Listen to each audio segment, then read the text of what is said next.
तो हेलो साथियों, नमस्कार। तो आज हम करेंगे प्रश्नावली 8.1 का 10वां सवाल। आपको स्क्रीन पे सवाल दिख रहा होगा। ये कह रहे हैं 10वें सवाल में त्रिभुज पी क्यू आर में क्यू पर समकोण है। क्यू जो है एक समकोण है और P R plus Q R बराबर कितना है, मतलब इन दोनों का योग करके कितना आ रहा है हमारा 25 सेंटीमीटर। और पी क्यू बराबर कितना है 5 सेंटीमीटर। 5 सेंटीमीटर है तो sine sine P into cos P और टेन पी के मान ज्ञात कीजिए। मतलब सभी के मान हमें अलग अलग ज्ञात करने हैं, ठीक है। गुणा गुणा कोई नहीं करनी है, समझ गए। तो उसके लिए हम चलो त्रिभुज बनाते हैं, ठीक है साथियों। तो पहले तो त्रिभुज देखते हैं क्या बन रहा है। क्या बन रहा है हमारा त्रिभुज पी क्यू आर। तो अब फिर इधर त्रिभुज बना लेते हैं। और उन्होंने ये भी बोला है जो समकोण बनेगा वो क्या बनेगा, क्यू पे बनेगा, ठीक है। कहाँ बनेगा बेटा, क्यू पर समकोण, मतलब 90 डिग्री, ठीक है बेटा।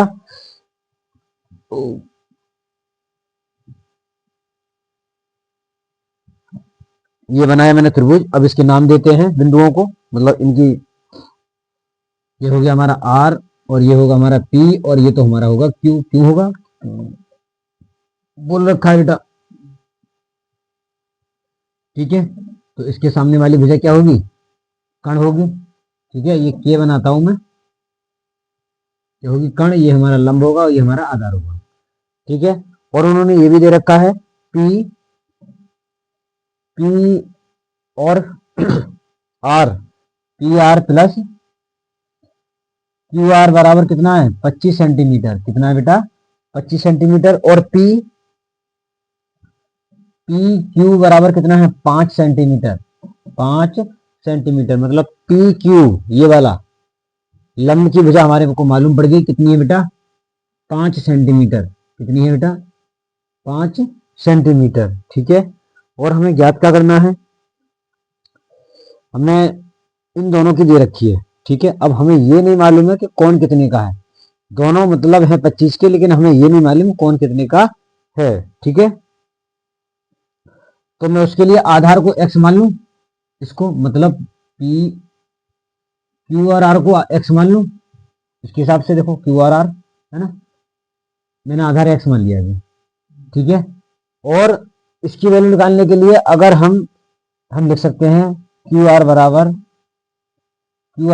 x, तो इस हिसाब से पी आर बराबर क्या होगा, देखो सॉल्व कर लो इसको, यहाँ x आ जाएगा, ठीक है। ये x उधर चला जाएगा,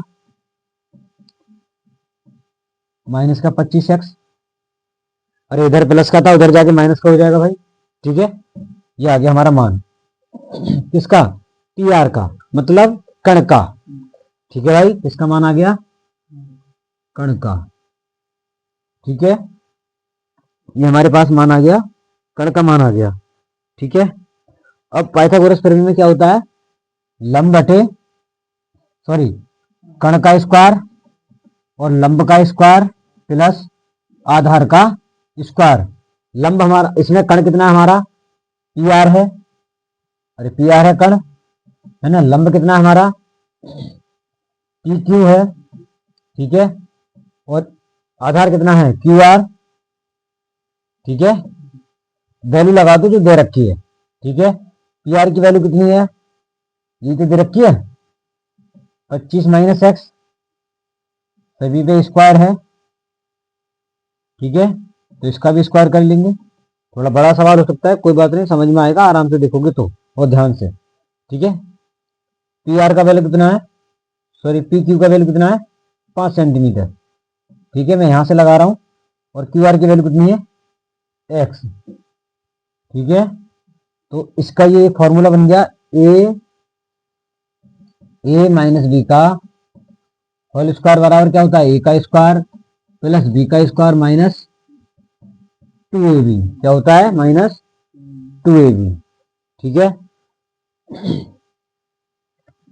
तो जैसे मैंने इसको खोला है उसी तरीके से मैं इसको खोल दूंगा, ठीक है।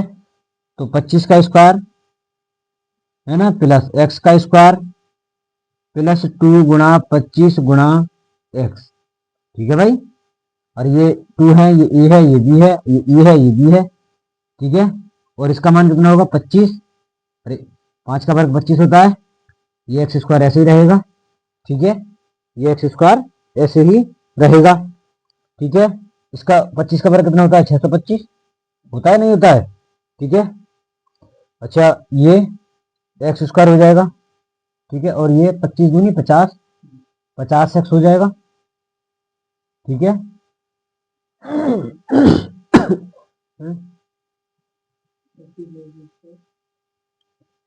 ठीक है, और ये इधर हो जाएगा 25 एक्स स्क्वायर। ठीक है, उसके बाद आपको जो लगता है कट जाएगा वो काट दो। ठीक है, देखो इधर देख लो, यहां पर दिख रहा होगा। ठीक है, उसके बाद इसको ये ही रहने देते हैं, इसके बाद ये उधर चले जाएंगे और 25 को इधर लेके आ जाओ, है ना। 625 में से अगर 25 जाएंगे, ये इधर आके माइनस के हो जाएंगे, ये वाले इधर आ गए। ठीक है, और ये यहीं रहेंगे, लेकिन ये यहाँ है, ये वाला इधर पहुंच गया, ये वाला, ये माइनस का हो जाएगा तो ये इससे कट जाएगा, यहाँ से बचेंगे 600 ओनली। अरे 625 में से 25 चलेगा तो 625 मतलब 600 बचेंगे खाली। ठीक है, उसके बाद अच्छा ये वाले माइनस के होने चाहिए ना, ये वाले, क्योंकि माइनस वाला फॉर्मूला है। ठीक है, अरे देखो यहाँ से देखो। ठीक है, ये वाले माइनस के होने चाहिए, तो यहाँ पे ये माइनस के होंगे। ठीक है, ये माइनस के होंगे, तो एक काम करते हैं ना, प्लस में करने के लिए उधर लेके चलते हैं, है। ठीक है, ठीक है, अच्छा यहाँ माइनस नहीं लगाया है ना, ठीक है भाई। ठीक है, हाँ ठीक है, अब ये 50 इधर आ जाएंगे इसके बटे में। मैंने बताया होगा, अगर कोई चीज गुणा में होती है, मतलब अचर पद अगर चर पद के गुणा में है तो वो इधर आएगा तो बटे में पहुंच जाएगा। ठीक है, 0 इससे कट जाएगा। ठीक है, और इसको काट लो 5 से, 5 एकम 5 और 5 एकम 5, 5 दूनी 10। ठीक है, 12 आ जाएगा। एक्स की वैल्यू कितनी आ गई 12। अब हम यहाँ लगा दे रहे हैं। ठीक है, यहाँ पे। ठीक है, तो हमारा इसका मतलब ये हो गया हमारा क्यू आर की वैल्यू कितनी हो जाएगी हमारी 12 हो जाएगी। ठीक है, और पी पी आर की वैल्यू कितनी हो जाएगी, पी आर की वैल्यू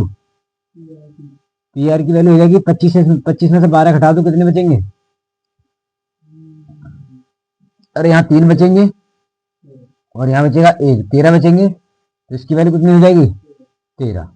ठीक है भाई, अब हमारे पास सारे मान आ चुके हैं, इनको हटा के क्या हम यही मान लिख लें, ये नहीं लिख रहे अब। ठीक है, क्योंकि हमारे पास सारे मान आ गए। ठीक है भाई, थोड़ा बड़ा सवाल था, कोई बात नहीं। आधार का मान कितना आ गया हमारा 12। ठीक है, और उसका मान 13 आया था, कण का, है ना।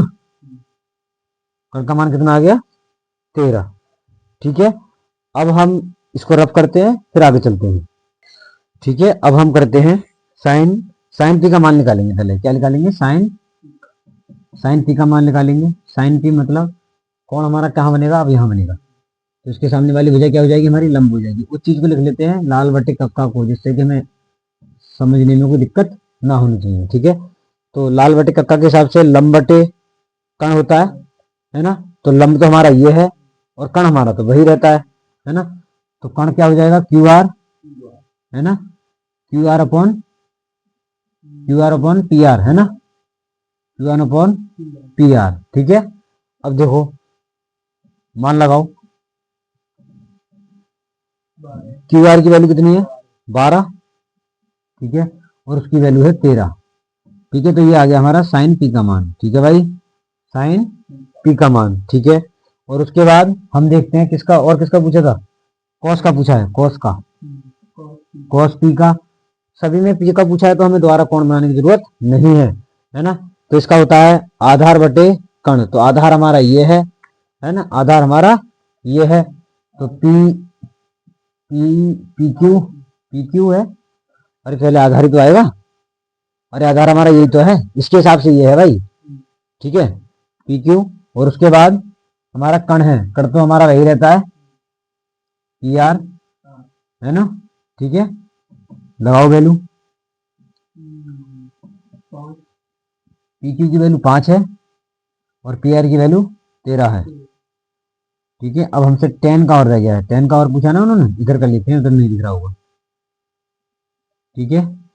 10 बराबर क्या होता है, लंब बटे आधार। तो लंब हमारा क्या होगा, लंब हमारा ये है क्यू आर, और आधार हमारा क्या है, पी आर पी क्यू। तो क्यू आर की वैल्यू कितनी है, 12, और उसकी वैल्यू कितनी है, 5। ये बेटा हमने सारे मान निकाल दिए, शायद सही आए होंगे। हाँ सही है, ठीक है। एक तो हमारा ये मान है, और एक हमारा ये है, और एक हमारा ये है, ठीक है। अब चलते हैं हम साथियों अगले सवाल पर, ठीक है साथियों। 11वां सवाल आपको इधर स्क्रीन पे दिख रहा होगा, ये मैंने इसका हल उतार दिया है जिससे कि वीडियो लंबी ना हो, ठीक है। इसको मैं समझाऊंगा, थोड़ा बहुत लेख गंदा हो सकता है, कोई बात नहीं, समझने की कोशिश करना। मैं इसको कराने वाला नहीं था, फिर भी करा रहा हूँ, क्योंकि बच्चे कहते कि एक सवाल छुड़वा दिया, ठीक है, इसलिए मैं करा रहा हूँ। जैसा भी है इसको देखो, समझाने की कोशिश अच्छे से करूंगा, ठीक है। इधर स्क्रीन पे आपको सवाल दिख जाएगा, और इधर आपको ये हल दिख रहा है इसका, ठीक है। तो इन्होंने बोला है 11वें सवाल में, मतलब इनका सत्य तथ्य छाड़ना है, क्या ये सत्य बात है या गलत, मतलब असत्य बात है, ठीक है, बस यह बताना है हमें नॉर्मल। ये कह रहे हैं tan a का मान सदैव 1 से कम होता है। तो tan a का मान 1 से कम तभी हो सकता है जब लंब आधार से छोटा हो, ठीक है, परंतु ऐसा सदैव होना आवश्यक है। मतलब एक स्थिति में हो सकता है जब लंब जो है, लंब जो होगा वो आधार से छोटा होगा, तभी हो सकता है, लेकिन ऐसा सदैव होना थोड़ा असंभव बात है। तो ये असत्य है, क्या है बेटा, ये असत्य है कथन, ठीक है। दूसरा देखो, दूसरा बोला है ना, कॉट ए के किसी मान के लिए सेक ए बराबर 12/5। अगर ये 12/5 है, तो देखिए मैंने इसको समझाने के लिए लिखा है, चूंकि सेक ए का मान सदैव एक के बराबर या 1 से बड़ा होता है, ठीक है। सेक ए का मान सदैव 1 के बराबर होता है और 1 से भी बड़ा होता है, ठीक है। तो ये मान तो हमारा क्या होगा, सत्य होगा, ठीक है, क्या होगा, सत्य होगा, ठीक है। अब देखो तीसरा, कॉस, यहाँ कॉस नहीं लिखा है, ये लिख दिया इन्होंने, कॉस ए कोण ए की, कॉस ए कोण कॉस ए कोण ए की कोसेन, कोसेन का संक्षिप्त रूप होता है, कोसेन का संक्षिप्त रूप होता है जब कोटेन का अर्थ कोसे है, कोसे अतः दिए हुए कथन ये सत्य है, ठीक है बेटा, ये भी सत्य है। और कॉट ए का अर्थ, कॉट ए का अर्थ कोण ए के कॉट से होता है, स्वतंत्र रूप से इसकी वास्तविकता जानिए, स्वतंत्र रूप में कॉट का कोई अस्तित्व नहीं है, अतः कॉट ए का गुणनफल तभी कॉट हो सकता है, सॉरी कॉट ए का नहीं हो सकता है, ठीक है। तो हमारा क्या होगा, कथन असत्य होगा, ठीक है, ये वाला। अब इसको देखिए 5वें को, ये कह रहे हैं किसी भी कोण थीटा के लिए साइन थीटा बराबर 4/3। तो ये कह रहे हैं किसी समकोण त्रिभुज, एक बार त्रिभुज लिखनी है, 2 बार लिखनी है, ठीक है। त्रिभुज में कोण थीटा के लिए यदि साइन थीटा बराबर 4/3, तो इसका अर्थ है कि थीटा की सम्मुख भुजा और कण का अनुपात 4/3 है, ठीक है। परंतु कण समकोण त्रिभुज की सबसे लंबी बड़ी भुजा, मतलब सबसे बड़ी भुजा होती है। ये तो बात बेटा सत्य है, लेकिन ये बात है, इन्होंने यहाँ पे उल्टा कर दिया इसका, ठीक है, क्या कर दिया है, उल्टा, ठीक है। तो ये हमारा कथन क्या हो जाएगा, असत्य हो जाएगा, ठीक है। और बाकी साथियों मिलते हैं कल नई प्रश्नावली के साथ, ठीक है, 8.2 के साथ। उसमें अच्छे सवाल हैं, वो कराएंगे एक तरफ से सारे। और वीडियो को शेयर करें और लाइक करें, अपनी कमेंट में राह जरूर दें कि कैसी लगी वीडियो, ठीक है। लेख थोड़ा ऊपर नीचे हो सकता है, कोई बात नहीं, एडजस्ट करना। और यही यही आंसर शीट में पीछे दे रखे होंगे तुम्हारे, जो आपने आपके पास बुक होगी, कोई सी भी हो, चाहे एनसीईआरटी की हो, सरकारी वाली, चाहे आपके किसी स्कूल की हो, सभी में एक तरह ही होता है। ठीक है साथियों, बाकी कल मिलते हैं। जय हिंद, जय भारत।